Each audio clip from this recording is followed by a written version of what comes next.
Hello everyone, welcome to Sanmargaha classes. 10th question from Sir C.V. Raman chapter. Write the correct form of the words given in the brackets. Brackets ಅಲ್ಲಿ ಕೊಟ್ಟಿರುವಂತ word ಇನ correct form ಅನ್ನ ಬರಿಬೇಕು ಮಕ್ಕಳೇ. Okay, so correct form of the word or noun here. Okay, it carries 1 mark each. ಒಂದೊಂದಕ್ಕೂ 1 mark ಇರುತ್ತೆ. He passed the intermediate dash from the Hindu college. So ಇಲ್ಲಿ bracket ಅಲ್ಲಿ exam ಅಂತ ಕೊಟ್ಟಿದ್ದಾರೆ. Intermediate examination ಅಂತ ಆಗತ್ತೆ. ಓಕೆ, ಕರೆಕ್ಟ್ ಫಾರ್ಮ್ ಏನಿದ್ರದ್ದು examination from Hindu college. Okay, ಅದೇ ರೀತಿ B he got the dash in school.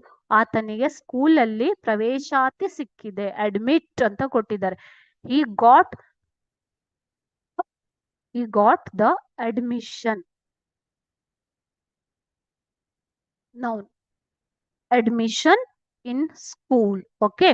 ಅದೇ ರೀತಿ he got dash to the school ಅಂತಿದ್ರೆ admitted to the school ಅಂತ ಆಗ್ಬೇಕಿತ್ತು. ಅದೇ ರೀತಿಯಾಗಿ ನೀವು ಸೆಂಟೆನ್ಸ್ ನ ನೋಡ್ಕೊಂಡು ಅದರ ಕರೆಕ್ಟ್ ಫಾರ್ಮ್ ಅನ್ನ ಬರಿಬೇಕಾಗತ್ತೆ. ಇಲ್ಲಿ he got the dash in school. Admission in school. Okay. Third one, see, I took the doctor's appoint. Appoint ಅಂತ ಹೇಳ್ತೀವ, ಡಾಕ್ಟರ್ಸ್ ಅಪಾಯಿಂಟ್ಮೆಂಟ್ ಅಂತ ಹೇಳ್ತೀವಿ ಅಲ್ವಾ? So appointment. Okay, next D. His dash was called Raman effect. His discover was called Raman effect. Discover ಅಂತ ಹೇಳ್ತೀವ, ಏನ್ ಬರಿಬೇಕು ಮಕ್ಳೇ? His discovery noun. Okay, his discovery was called Raman effect. Okay.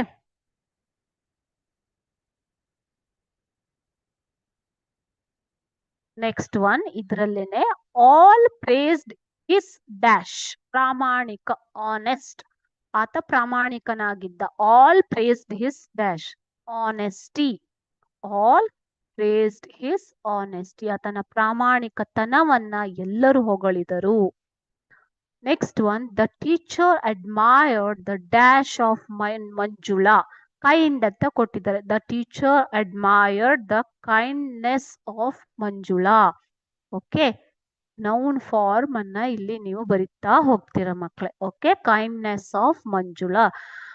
Construct dash sentences. Meaning sentences ಏನಂತ ಬರಿಬೇಕು? Construct, ಸರಿಯಾದ ಅರ್ಥ ಕೊಡುವ ಸೆಂಟೆನ್ಸ್ ಅನ್ನ ರಚಿಸಿ ಅಂತ. ಮೀನಿಂಗ್ಫುಲ್ ಸೆಂಟೆನ್ಸಸ್ ಅಲ್ವಾ? Meaningful sentences. ಪ್ರೆಫಿಕ್ಸ್ ಫುಲ್ ನ ನೀವು ಇಲ್ಲಿ ಸಫಿಕ್ಸ್ ಫುಲ್ ನ ನೀವು ಇಲ್ಲಿ ಯೂಸ್ ಮಾಡ್ತೀರಾ. ಓಕೆನಾ? Next one, chemistry is an dash subject. Chemistry is an interesting subject. Okay, interesting subject. Interested alla, interesting subject. Okay na? So this is how you have to use the correct form of the word given in the bracket. Okay children, thank you.